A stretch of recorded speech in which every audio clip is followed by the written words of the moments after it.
শত বিপ্লবী বন্ধুর রক্তে রাঙা বন্দিশালার ওই শিকল ভাঙা, তারা কি ফিরবে আজ, তারা কি ফিরবে আজ সুপ্রভাতে, যত তরুণ অরুণ গেছে আস্থা চলে মুক্তির মন্দির সোপান তলে, কত প্রাণ হলো বলিদান লেখা আছে অশ্রু জলে। শুধুমাত্র বাংলাদেশেই নয়, পুরো এশিয়ার মধ্যে এত বড় জানাজা এর আগে আর কেউ দেখেনি। শরীফ ওসমান হাদির জানাজার মধ্য দিয়ে অবিস্মরণীয় এক রেকর্ড করল বাংলাদেশ। আমাদের দেশের সবচেয়ে বড় জানাজা বিবেচনা করা হয় প্রেসিডেন্ট জিয়াউর রহমান কিংবা আল্লামা দেলোয়ার হোসেন সাঈদীর জানাজাকে।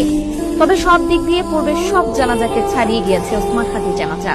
যদিও আল্লামা সাঈদীর জানাজা আওয়ামী লীগ সরকার ঠিকঠাক ভাবে সম্পন্ন করতে দেয়নি, অন্যথায় আল্লামা সাঈদীর জানাজায় আরো অনেক মানুষের সমাগম হতো।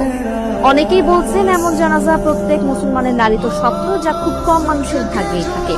32 বছর বয়সী ওসমান হাদি নিশ্চয়ই খুব ভালো কোনো কাজ করেছেন, যার জন্য আল্লাহ তাকে এত রহমত দিলেন।